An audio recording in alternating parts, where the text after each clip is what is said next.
you're going to continuously sabotage your life until you start running from yourself. Most times we subconsciously repeat the same mistakes because we're really trying to avoid something that's in us that we're scared to face. This person that did everything, took you all the way through there, and you still cannot stay away from them.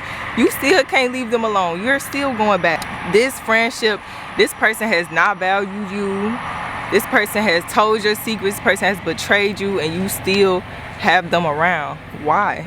Let's get into the why you do and why you're sabotaging yourself. Who I was before I took responsibility and accountability for my life is a completely different person compared to who I am now after I did. And I just wanted to get into that because I just feel like this is going to hit home for a lot of people, because it did for me. And I know I talked a bit about my transformation, but this was the initial part of it. This was what led me to everything else. Self-sabotage can come up in many different ways. It definitely reflects in your relationships. I think that's the biggest point of your life that you can look at to kind of guide you through how and what may be sabotaging you. But definitely relationships, especially toxic ones, definitely friendships. If you're avoiding responsibility, if you're avoiding accountability constantly, if you're avoiding solitude, yeah, you can't be alone, you need somebody there at all times. Yeah, that's self-sabotage. That's a form of self-sabotage. That is an important part of being a human and a good person. You have to be able to sit alone. You have to be able to sit through whatever it is that you're feeling, however it is that you're feeling. You have to be able to process your emotions and really just think through it and move past it. There's no way you can move past it if you don't sit in it. Me personally, I definitely had a problem with repeating patterns in my life, especially when it came down to relationships. I think that was the biggest reflection on how I felt about myself, for one, and what I believe that I truly deserve. Kind of like a reflection of my self-belief. Usually when we're self-sabotaging, it's a pattern. So when they say, oh, you keep meeting the same person and different people, that's what they're talking about. They're talking about you not doing the work, you not recognizing patterns, and you not being able to pivot around them or get through them so that you can attract better, for one. You can be better. You can be better because sometimes we are repeating patterns too that aren't benefiting us. Some reasons you could not be recognizing it. Maybe you're fearful. Maybe you lack self-awareness. You don't want to listen. They've been telling you the same thing for 5 years. And you don't think that there's some truth to it? 20 people that told you the same thing. You don't think there's a little bit of truth to it? Just a tad. Another pattern is being in denial. Avoidance is definitely a big one. You're avoiding everything. You're avoiding love because you're scared. You're avoiding starting that business because you're scared, or you haven't dealt with certain things. You have terrible self-belief. You don't have confidence. You don't carry what it takes, so you can't even make the first step because you haven't gotten past what is holding you back from it. Okay? So most times we self-sabotage unconsciously. We are self-sabotaging because of things that we've gone through in the past, specifically from your childhood. Okay, childhood trauma, the things that happen to you in your childhood form who you are, form your self-beliefs, they form your habits, they form the way that you go about things. They just form your way of life, honestly. So in order for you to get past a lot, you have to deal with that and you have to relive it. Many coping mechanisms, like for me, for instance, I had a coping mechanism of escaping my issues, just dealing with certain people that I knew didn't deserve me, dealing with certain scenarios and circumstances that I knew I was better than. I continuously dealt with them because I didn't want to be alone. I didn't want to sit in my solitude. I didn't want to relive the things that I've been through that really deeply hurt me. I didn't want to face myself. I didn't want to. Not going to lie, it hurts.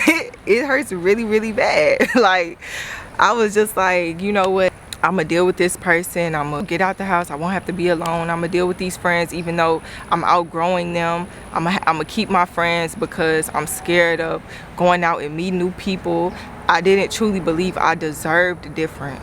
I didn't believe that I deserved more because I wasn't pouring into myself, and I also wasn't getting past the things that held me back from my childhood, honestly. I love my parents. I come from two parents who had extremely low self-esteem. Okay, so me having that, it was never instilled in me because my parents didn't have it. I didn't see them living life like they believe they deserve everything. So I carried that with me too. I didn't want to be seen. I used to be very shy, very timid. I'm still a bit shy because that's just me. Like I'm not a super big attention person, but I wasn't able to, I feel like, live up to my capabilities because of these things that were holding me back. So like we talked about in the last episode, the year I decided to live for me, healing is cyclical. It's not linear. Okay, you will see certain repeats and certain patterns come up. This is the same concept. You see your growth by how you handle the old circumstance in a new way, but you see your complacency by the same patterns repeating, the same cycles repeating, going through the same thing with different people,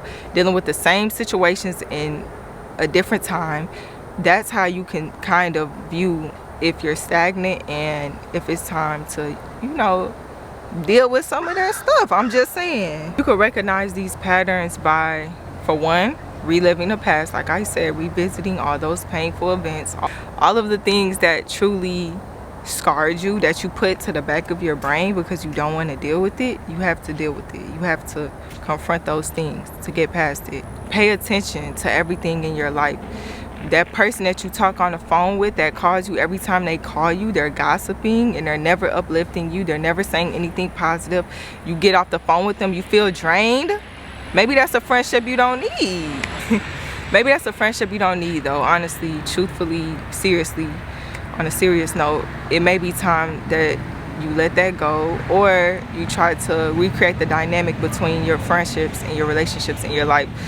Usually, this option is very hard because people are going to be them. If you have a friend that's messy as hell, more times than not, they're not going to stop being messy. So more times than not, you can reiterate your boundaries, which is something I'm dealing with right now because people don't understand. I don't want to hear about somebody I used to deal with. They're no longer in my life. They're no longer relevant. You don't have to update me. You don't have to bring them up. It's not tea. It's not funny. I'm past it and I don't want to relive it, or I don't want to be energetically connected or taking steps back because somebody's reminding me of something that I've gotten past. Journaling and reflecting is also a big helpful tool to do. This is something I do. Reading and journaling and reflecting. Those are my big three. Okay, I can't function and continuously grow without doing those three things.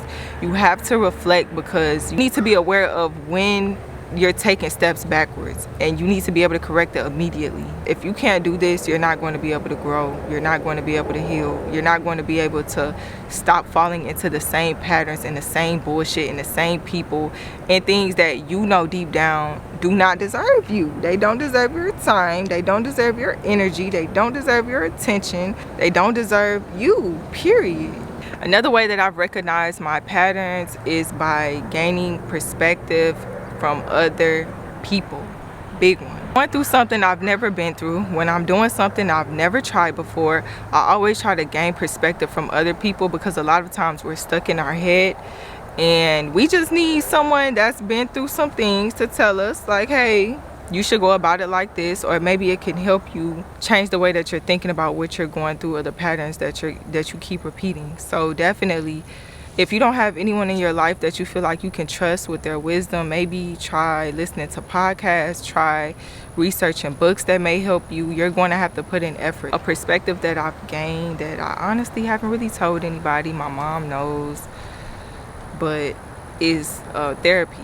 Therapy has helped me tremendously because things that I was stuck in, the negative mental patterns that I had, the negative cognitive processes that I had, my therapist helped me just simply change my perspective. So she would give me an alternative way to think about it, and it challenged me. And so after she did that, I just began to read books like Breaking Bad Habits and books that really contributed to what she was saying, and she really got my attention. I would tell her about an instance or a circumstance, tell her how frustrated I was, and she would be like, well, Leah, what if they just meant this? Or how about you just say this instead of getting frustrated?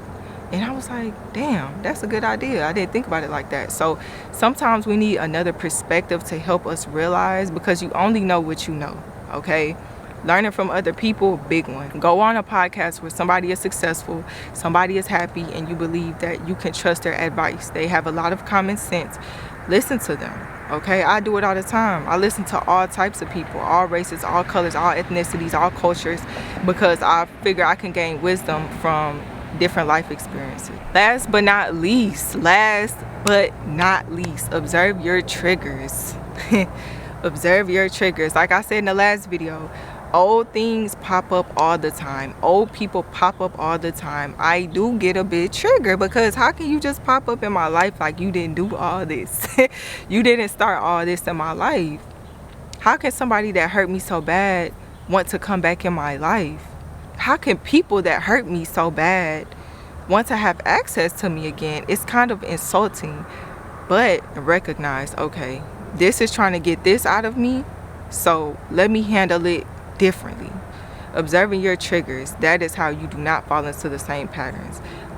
Alcohol is a trigger for me. I told you I got rid of it. That's something I can control. Some things you can't control. Your mom might do something that triggers you, and you have to learn how to go about it differently. This takes time and this takes practice. This is a skill. The skill you have to develop. Stop running, okay? Face yourself, accept it, accept the things that you've been through, accept the good, the bad, and the ugly. Accept the truth, the whole truth about yourself. Get the help that you need. Some people have different levels of things that they've been through. You've just gone through emotional, maybe physical, maybe even mental trauma, okay? Be honest with yourself. It is okay. You don't have to tell anybody. This can be a personal journey. This can be something that's sacred and that you keep between you and God, and you and whoever you and whatever you believe in. It will not be easy. It will be very, very, very, very hard. Maybe one of the hardest things that you've done in your life. But it's the only way to break cycles and to completely get past it, so you can grow and become the best version of yourself. And believe in it. Trust yourself. Do not give up on yourself. Do not give up. A lot of people, they start feeling a little bit better, and then it really sets in a few months into it, and then they just completely give up. Do not give up on yourself. Do not accept anything. Only accept a certain caliber of what you deserve, whatever that may be, and whatever terms and whatever that may mean to you. Only accept that. I believe in you. I trust that you'll, at least if you're not ready just yet, you'll do it whenever you're ready. Whenever you're fed up, you would do it, okay? But I trust and I believe in you. And don't give up on yourself. And if you make mistakes, it's okay. Just like I said, observe your triggers and get back on track immediately, okay? That's why reflection and awareness, they're the best ways to kind of guide you and make sure that you're staying on the right path. Love you guys. I hope that you're able to break these patterns and break these toxic ways, or just simply maybe let go of things that aren't benefiting you or helping you grow. Bye.